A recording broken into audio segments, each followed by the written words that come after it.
தேனி மாவட்டம் போடிநாயக்கனூர் அருகே ஒரு பழைய டீ எஸ்டேட். அந்த எஸ்டேட் பல ஆண்டுகளாக மூடி வைக்கப்பட்டிருந்தது. யாரும் அங்கு வேலை செய்யல, யாரும் அங்கு போகவும் மாட்டார்கள். ஒரு நாள் இரவு, நேரம் 11:30 PM. ஒரு மருத்துவர் தன்னோட கிளினிக்கிலிருந்து வீட்டுக்கு திரும்பிக் கொண்டிருந்தார். அவர் தினமும் அந்த டீ எஸ்டேட் பக்கம்தான் குறுக்கு வழியாக போவார். அன்று வழக்கத்துக்கு மாறாக அந்த எஸ்டேட்டுக்குள்ள ஆபீஸ் கட்டடத்துல விளக்கு எரிஞ்சுக்கிட்டு இருந்தது. இத்தனை வருஷமா மூடப்பட்ட இடத்துல விளக்கு எப்படின்னு அவர் ஆச்சரியப்பட்டார். யாராவது இருக்காங்களோன்னு நினைச்சு மெதுவா உள்ளே போக ஆரம்பிச்சார். அப்போ முன்னாலிருந்து ஒரு பெண்மணி மங்கலான வெளிச்சத்துல தெரிந்தாள். அவள் கைய காட்டிக்கிட்டே மெதுவா சொன்னாள், "இங்கே வராதீர்கள்." மருத்துவர் திடுக்கிட்டார்.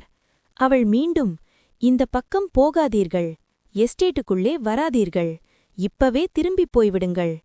அந்த நிமிஷத்துல சுற்றுப்புறம் முழுக்க திடீர்னு பனிமூட்டம் அதிகமாச்சு. பார்வையே தெரியாத அளவுக்கு மூடிக்கிட்டது. அடுத்த சில வினாடிகள்ல அந்த பெண்மணி காற்றோட கலந்த மாதிரி முழுசா மறைஞ்சிட்டாள். மருத்துவருக்கு உடம்பு முழுக்க நடுக்கம். இது சரியில்லைன்னு உணர்ந்து அவர் அங்கிருந்து பயத்தோட ஓடிப்போய்விட்டார். மறுநாள் காலை போடிநாயக்கனூர்ல ஒரே பேச்சு.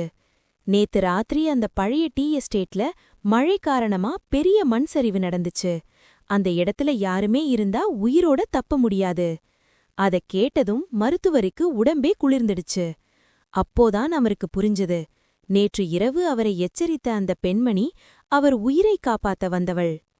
இது போன்ற கதைகளை கேட்க நமது சேனலை சப்ஸ்கிரைப் பண்ணி வச்சுக்கோங்க.